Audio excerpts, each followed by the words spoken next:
Dongsheng is an ordinary math tutoring teacher. No one thinks one day he would plan to kill his in-laws. Dongsheng comes home from work as usual. His wife has been fed up with him for a long time and wants a divorce. Dongsheng goes to the market to buy groceries, hoping to cook for his wife and change her mind, but when he returns, he finds his wife and her parents talking about the divorce. They all look at him with disdain and annoyance. Meanwhile, Yang is a typical 15-year-old excellent student. He always gets the highest grades in every subject, but his cold and distant personality leads to him being shunned by his classmates. During a test, when the girl sitting in front of him intentionally passes a cheat sheet to Yang for him to give to the student behind him, Yang acts like he doesn't see it and ignores them. Out on the sports field, Yang is teased and bullied by his classmates because of that incident. In class, Yang drinks water from his bottle and quickly spits it out. Someone, out of spite, has put eraser shaving into his water. However, Yang's mother doesn't care about this. During parent-teacher meetings, she is very proud of her son's achievements, and to her, that is enough. She doesn't think the opinions of his classmates are important, even when Yang's teacher gives feedback about that. She believes that Yang is naturally envied by others because of his talent. Yang's mom works at a resort in a tourist area, so she is very busy and rarely at home with him. Two orphans, Liang and Pupu, hide in the back of a cargo truck to get to the city. Liang even steals a blanket and some bread at a rest stop for Pupu because she is sick, and they have no money or anything to eat. Liang and Pupu lived in a welfare house, but Pupu's younger brother has been adopted and is seriously ill, needing a $40,000 surgery that his adoptive family can't afford. Pupu wants to go to the city to find a way to help her brother, and Liang goes along to support her. By morning, they arrive and walk into the city. Liang tries to contact an old acquaintance of his father's to arrange a meeting and ask to borrow the $40,000. The man promises to help Liang but later calls the police to have him arrested. Luckily, Liang and Pupu manage to escape in time. Meanwhile, police officer Chen who arrested Liang's father years ago. So when he gets the report that Liang has run away from the welfare house, he feels responsible for finding him. That night, Liang and Pupu go to find Yang. Liang and Yang used to be best friends during primary school. Yang's mom is away at work, so Yang invites his friends into the house. Of course, Yang can't help them with the money, but he shares his dinner with them and lets them stay the night, and Liang and Pupu are grateful. The next morning, Yang wakes up first and goes to get breakfast for everyone. Before leaving, because he's still unsure about Liang and Pupu's intentions, he sets a small trap using his mother's hair to hide her gold jewelry. When Yang returns home from the breakfast shop, he runs into his mother also returning home. Yang breaks into a sweat, knowing she would scold him if she found out he had let strangers stay overnight. But when Yang and his mother get home, they see that Liang and Pupu have already left. Yang's mother has work, so she immediately heads back to the office. Yang then checks his trap and finds everything still in place. A little while later, Pupu and Liang return. It turns out they saw Yang leave the house and thought they shouldn't stay while he wasn't there. Shortly after, Yang's father calls to invite him to hang out. Yang's father is a wealthy company owner, but when Yang was young, his father didn't spend much time with him, and now, with his new family, he spends even less time together. Today, his father takes Yang to buy shoes, and Yang is very happy.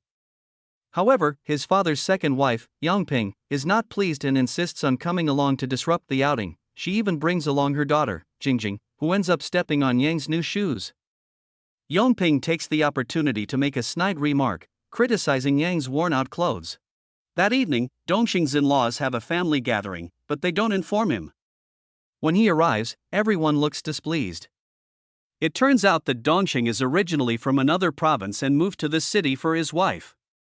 Since he works only as a tutor, both his wife and in-laws look down on him. He hears that they plan to go hiking, and Dongsheng offers to take them to the mountain the next day. Meanwhile, Pupu also wants to hike the same mountain because ever since her parents passed away, she takes pictures of the mountain every year to burn for them as a tribute. So, the three children plan to hike that day as well. At first, Dongsheng is very attentive to his in-laws, seizing the opportunity to ask them to help reconcile him and his wife. However, they refuse, and Dongsheng decides to push them off the mountain. All of this is accidentally caught on Yang's camera. None of them notice the recording at first. That evening, Yang's mother has to stay at the resort because of the accident where the two in-laws fell off the cliff, so Liang and Pupu stay another night at Yang's house. At that point, they review the video recording of Pupu singing and discover the entire scene where Dongsheng pushes his in-laws off the mountain. Dongxing tearfully tells the police that his in-laws fell off the cliff while he wasn't paying attention. Meanwhile, Yang plans to report the incident to the police, but Liang stops him because if they hand over the video, both he and Pupu will be sent back to the welfare house. At this point, Pupu explains to Yang the real reason she wanted to come to the city. Yang still feels worried that Dongxing might hurt others, so he wants to take action. Pupu remembers the details of Dongxing's car, so the kids decide to find his car and leave a warning note, telling him to stop his crimes or they will report him to the police. The children search all day for Dongxing's car but can't find it.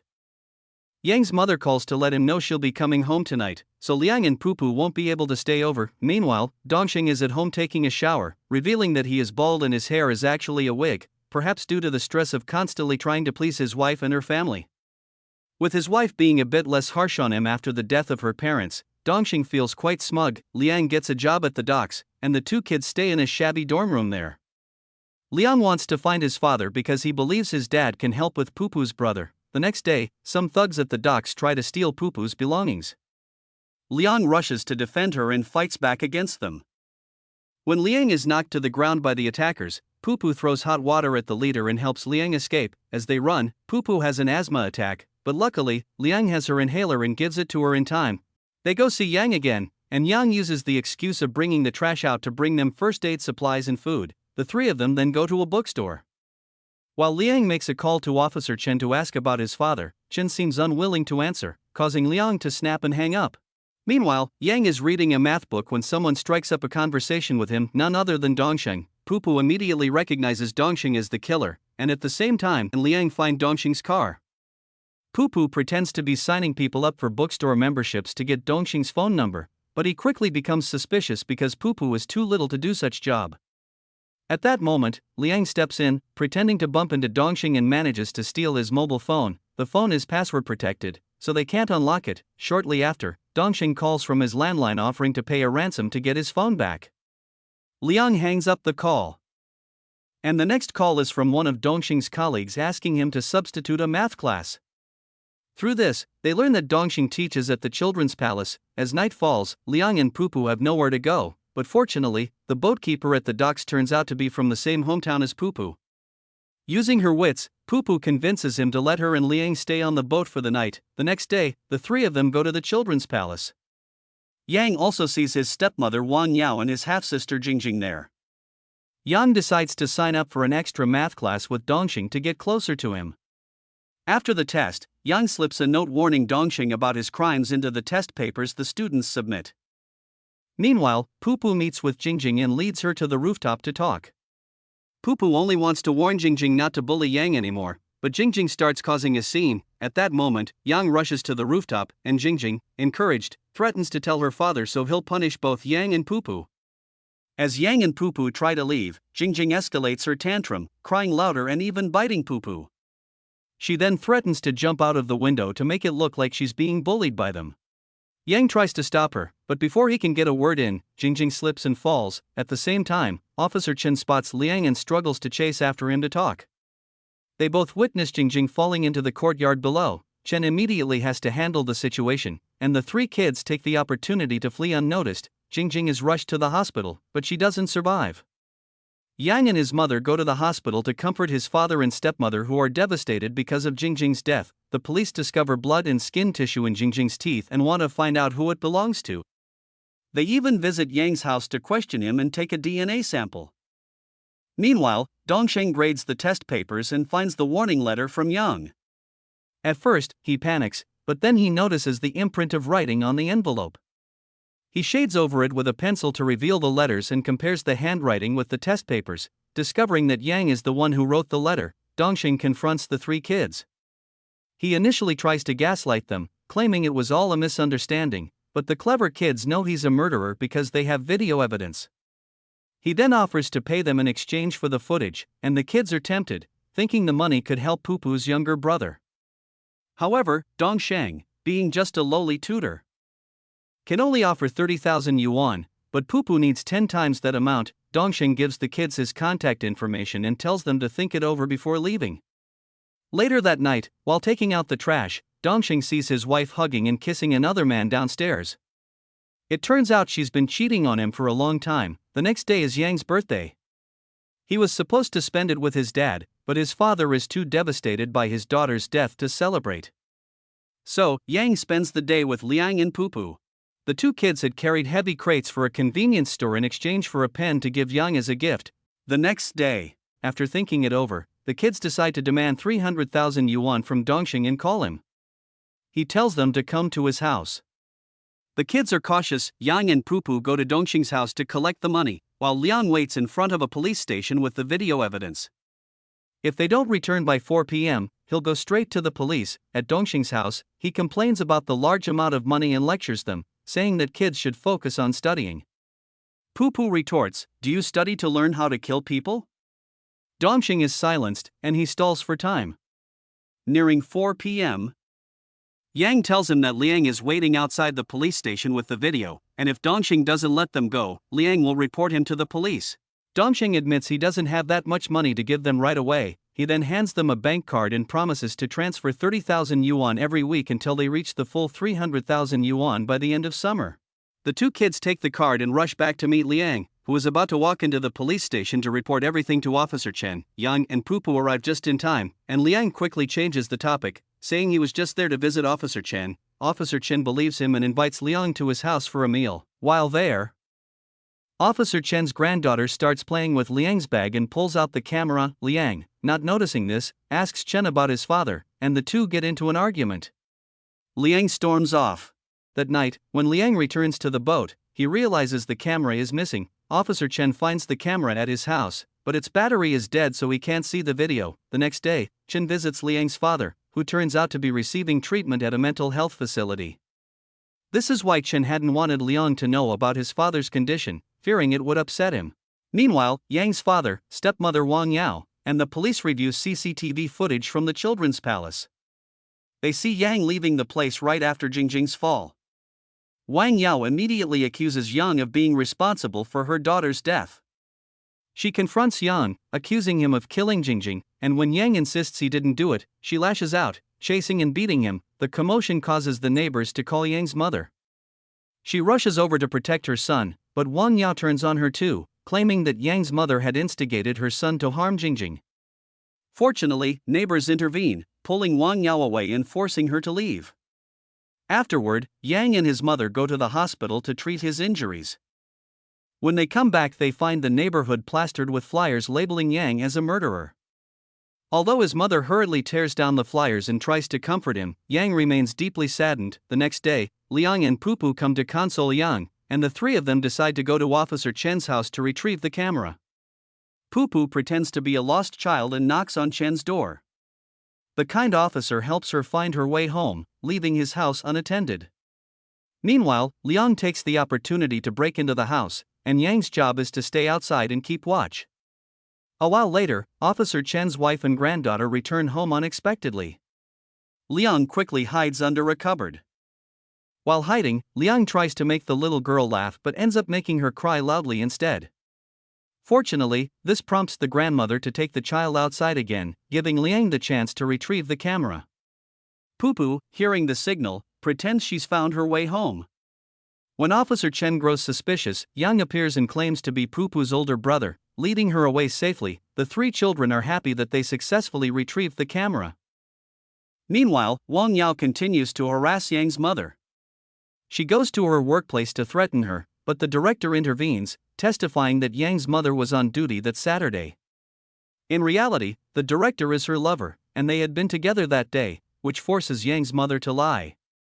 This situation makes her extremely uncomfortable, and she storms off, feeling humiliated. The next day, Wang Yao is still determined and pretends she wants to thank the person who found her lost bag on Saturday. Through this ruse, she discovers that Yang's mother wasn't on duty that day after all.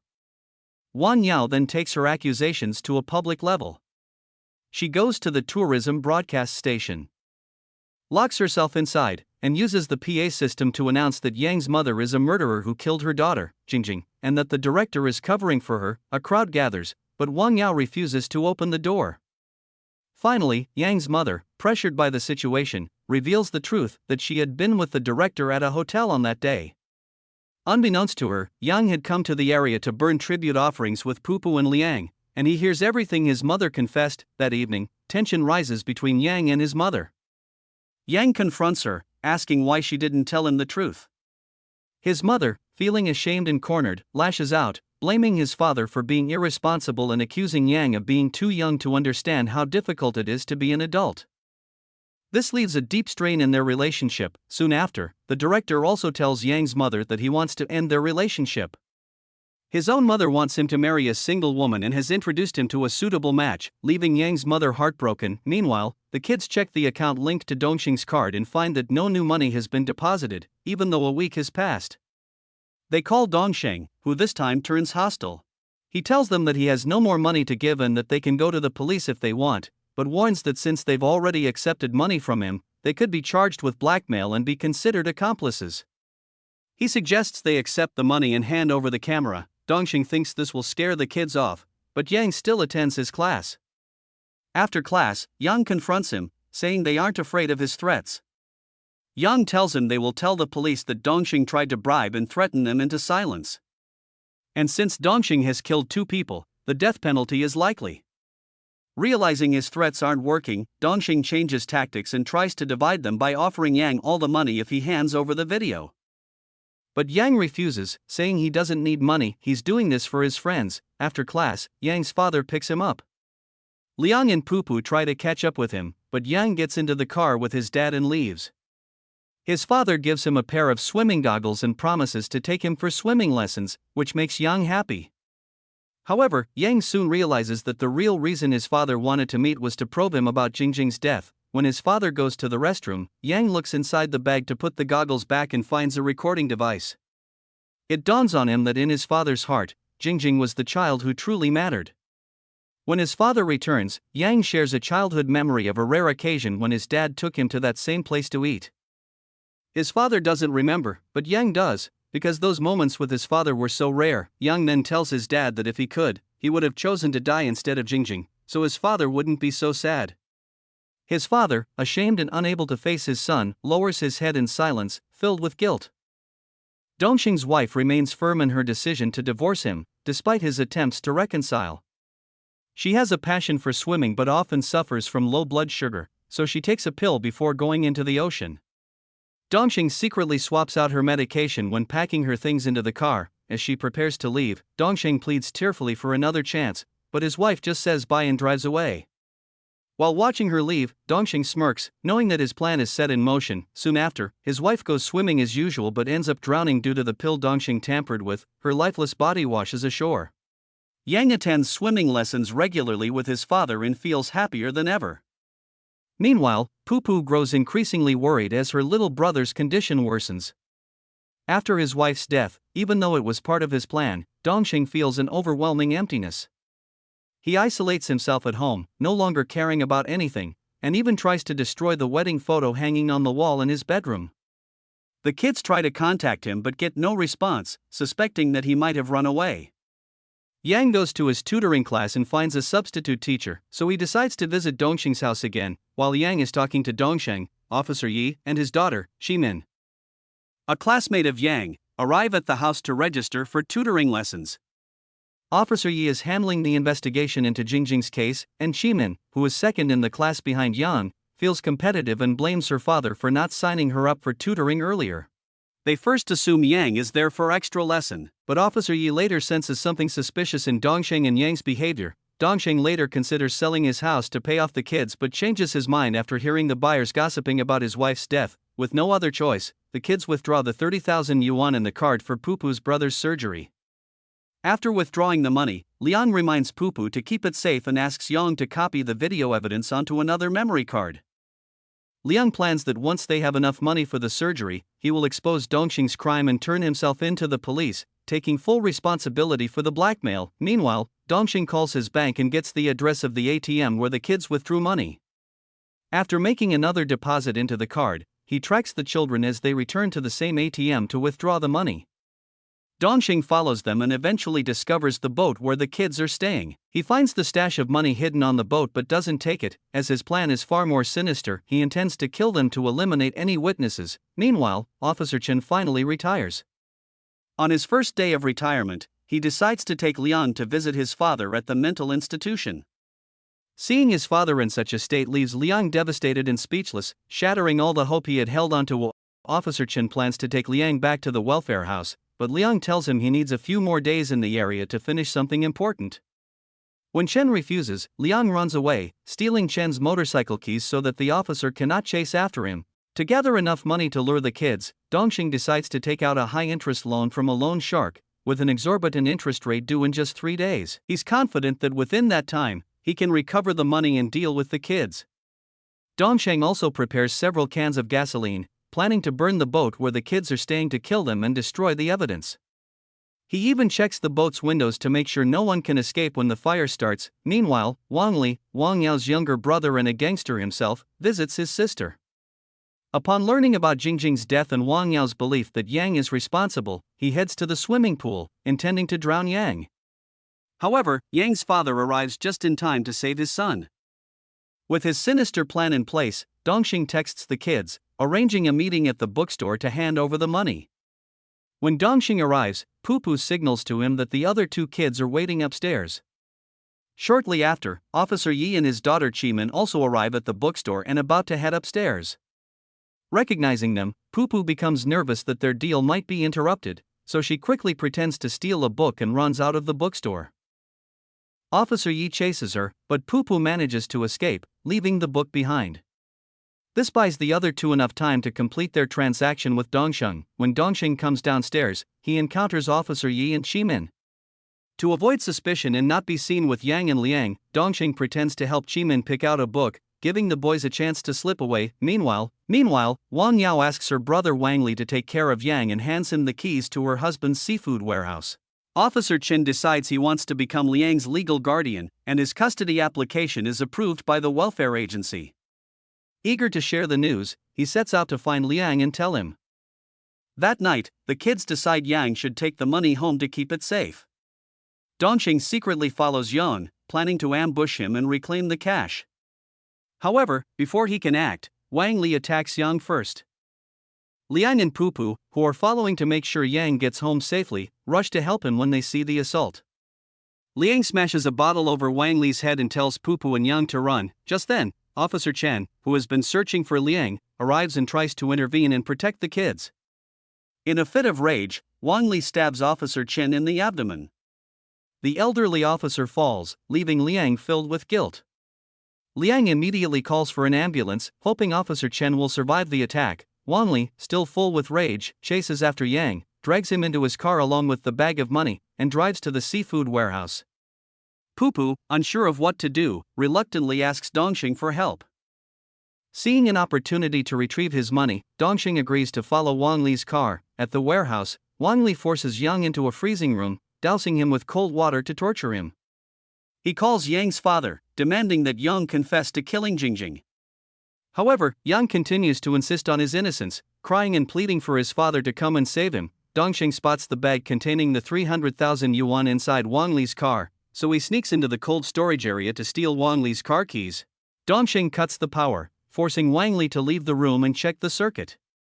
Taking advantage of this, Dongxing grabs the keys and is about to escape, but Yang begs him to turn off the water. In a rare moment of sympathy, Dongxing does so. At that moment, Wang Li returns and confronts him, demanding to know who he is. Dongxing explains that he is Yang's tutor and only wants to retrieve his money. Wang Li, however, shows no concern and kicks Dongxing to the ground, believing he is just a weak teacher. Little does Wang Li know he's underestimated the wrong man. Dongxing grabs a screwdriver and stabs Wang Li several times in the stomach, killing him instantly. Meanwhile, Yang's father is racing to the seafood warehouse to save his son. On the way, he urges Wang Yao to call her brother and tell him to stop, not realizing that Wang Li has already met his end.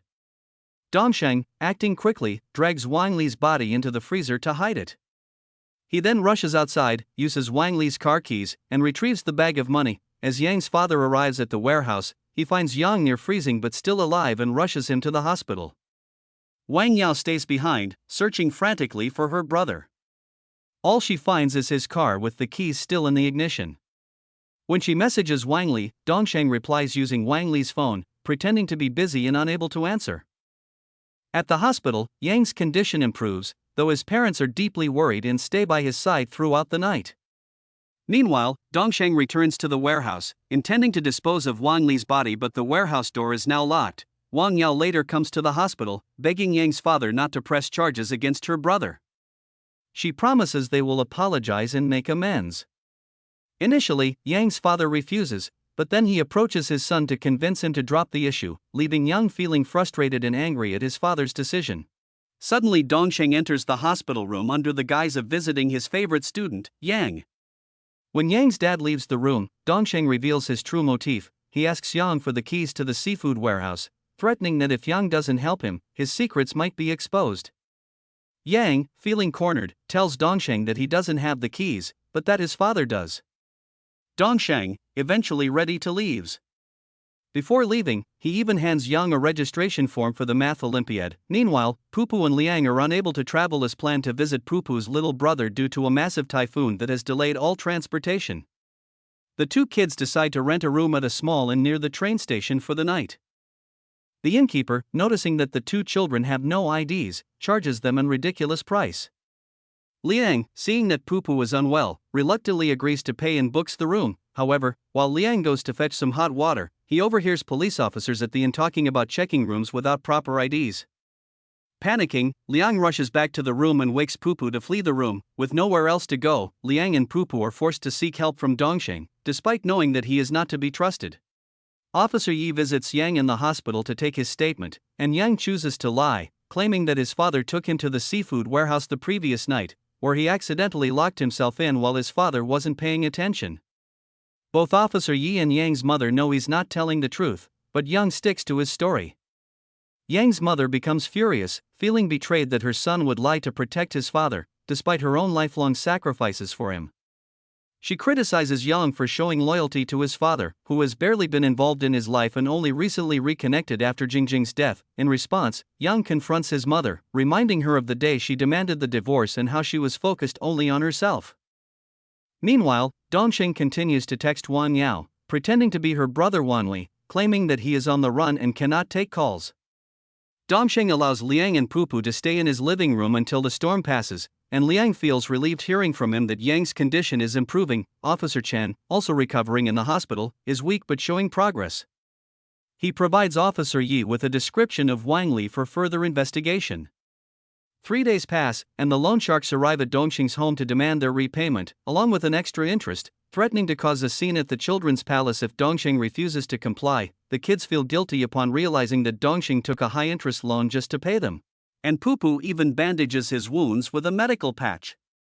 Concerned for their safety with loan sharks now seeking him out, Dongsheng decides to take Liang and Pupu to the home of his deceased wife's parents. He stocks up on essentials and medicines for them, touching the children with his unexpected kindness. Yang is finally discharged from the hospital. His father visits, and they reminisce about memories from when they all lived together. During this moment, Yang discreetly takes his father's warehouse keys for Dongsheng. That night, Dongsheng takes Liang and Pupu to meet Yang. Yang discreetly slips Dongsheng the warehouse key while the others aren't paying attention. Dongsheng takes the kids to McDonald's, where he begins to feel a parental bond with Pupu. The kids also start to open up to him. Later, Liang and Yang head to the restroom to talk privately. Yang suggests that Liang should get rid of the second memory card, but Liang replies that he'll think about it. As they step out, they find Dongsheng washing his hands by the sink, possibly having overheard their conversation. Outside, Dongsheng continues his sweet act and suggests that he'll set up a bank card for Liang to avoid carrying so much cash. However, the next day, instead of taking Liang to the bank, Dongsheng drives him to an empty lot. There, Dongsheng confronts Liang, accusing him and his friends of destroying his life, forcing him to borrow at high interest, and planning to turn him in. As Dongsheng curses at him, Liang sits silently, denying the accusations. Pressed, Liang hands over a memory card. Dongsheng throws him out of the car and rushes home to check the card, only to find it's empty. He's been tricked by the kids again. Enraged, Dongsheng interrogates Pupu, who is genuinely clueless and terrified. As he yells, Pupu's asthma flares up, and Dongsheng initially thinks she's faking it. Only when she collapses does he scramble to get her inhaler, but by then, she's already unconscious. Panicked, Dongsheng calls an ambulance, yet hesitates to give his address when the operator asks. When Liang rushes back home, he finds both Dongxing and Pupu gone. Liang runs to Yang, informing him that Dongxing has kidnapped Pupu and requires they hand over the second memory card. At this point, Yang reveals that there is no second card, he never copied it as Liang had requested. Furious, Liang decides to report everything to the police. Yang calls Dongsheng, pleading for Pupu's release and explaining that they don't have another card, but Dongsheng, now distrustful, doesn't believe them. Upon learning that Liang is headed to the police, Dongxing calls Liang and threatens that if he does, Pupu will not survive. They agree to meet at the seafood warehouse to exchange Pupu for the second memory card. That evening, Yang goes to Liang and brings him a blank memory card to use in the exchange. Liang, still angry that Yang spoke to Dongxing about him going to the police, punches him in frustration. Meanwhile, Wang Yao grows suspicious over her brother Wang Li's disappearance. Sensing something terrible may have happened, the next day, Liang and Yang head to the meeting spot. Yang's father and Wang Yao also arrive to search for signs of Wang Li. Yang's father enters the warehouse first and discovers Wang Li's body, but before he can contact the police, Dongsheng ambushes him. When Wang Yao enters, she, too, is intercepted by Dongsheng, who strangles her to death. When Yang sees his father's car parked outside, he enters the warehouse but is quickly captured and tied up beside his father. Dongsheng forces Yang to confess to his father how manipulative he's been. Meanwhile, Liang sneaks inside and, upon seeing the situation, texts Officer Chen for backup. Officer Chen, however, calls back, causing Liang's phone to ring. Hearing the sound, Dongsheng gets out of the room to search around. Yang's father uses the moment to untie himself and his son. When Dongsheng returns and sees them free, Yang's father attempts to fight him but is stabbed multiple times. As Dongsheng leaves him wounded to continue his search for Liang, Yang's father frees Yang's hands, telling his son to live a good life before he dies. Yang finally confesses he was present when Jingjing died, but his father passes away before hearing him. Liang, hiding above in the rafters, seizes the chance to drop a heavy metal crate onto Dongxing's head, knocking him out. He then searches for Pupu. However, Dongxing quickly regains consciousness, locks the warehouse, pours gasoline around it, and prepares to set the place on fire to trap and burn Liang and Yang alive. Yang quickly realizes what happens. He tries to pull down a shelf to use as a ladder to escape through the ventilation fan, but it's too heavy for him alone. Liang arrives in time to help, and together they manage to push the shelf into position and climb out just as the police, alerted by Officer Chen, rush to the scene. Yang is given emergency care by the officers, while Liang quickly slips away unnoticed. When questioned by the police, Yang lies once again, putting all the blame on Wang Yao. However, Officer Yi senses something is off and decides to interview Dongxing under the pretense of asking about Yang's recent behavior. During the questioning, Officer Yi notices dirt and oil stains on Dongxing's fingernails. Dongxing claims he was simply working on his car, but Yi knows he's lying. In fact, the police has been suspecting Dongxing's involvement in his wife's and in-laws' murders. However, they are still trying to understand the true nature of his relationship with the three children. Liang then meets with Yang, convinced that Pupu has died and determined to seek revenge for her. He urges Yang to call Dongxing and set up a meeting, pretend to hand over the second memory card. At the meeting spot, however, it is Liang alone who confronts Dongsheng. Before going to meet Dongsheng, Liang had left the 300,000 yuan at Officer Chen's doorstep, along with a confession letter exposing Dongsheng and admitting his own involvement in the blackmail. In the letter, he asks Officer Chen to use the money to cover medical expenses for Pupu's little brother. Back at the showdown, just as Dongxing attempts to stab him, Liang reveals he has already contacted the police, telling Dongxing he cannot escape justice. Realizing he's too deep in his crimes, Dongxing stops. In this moment, he reveals to Liang that Pupu was not dead. He had taken her to the hospital in time to save her life. Dongxing goes to see Yang, taunting him to stab him in revenge for his father. It's clear that Dongxing wants Yang to fall into the same cycle of hatred and darkness he's trapped in. Yang, driven by anger, pushes the awl into Dongxing's shoulder, though the wound is shallow. Just then, Liang arrives, intervening to stop Yang. During their struggle, Yang accuses Liang of being his greatest regret for allowing him into his life and his house that day. The tension escalates, and Liang stumbles off the boat's edge. Realizing that staying will only bring further turmoil, he lets go and falls into the water below, leaving Yang and Dongxing alone on the boat. As police officers arrive and order Dongxing to stand down, Dongxing, seemingly exhausted of life, advances toward Yang with the awl raised, refusing to stop. In the next moment, he is fatally shot by the police. Meanwhile, Officer Chen, summoning all his strength, pulls Liang from the water and give him first aid, saving his life. Life slowly returns to normal, as if the dark chapter had never happened. Officer Chen officially adopts Liang, dedicating his retirement to spend time with his family and Liang. Chen also uses his own money to cover the medical expenses for Pupu and her younger brother. One day, Yang remembers the letter Pupu had given him during the summer, that she told him to open it after summer. As he reads, he finds Pupu's words filled with gratitude, thanking him and Liang for their help and hoping they can remain friends forever. She mentions that she never told anyone about Jingjing, not even Jiang. Yang regrets for failing their friendship. Finally ready to confront his own guilt, Yang decides to tell the police the truth about Jingjing's death. Thank you for watching. Subscribe and like for more videos like this.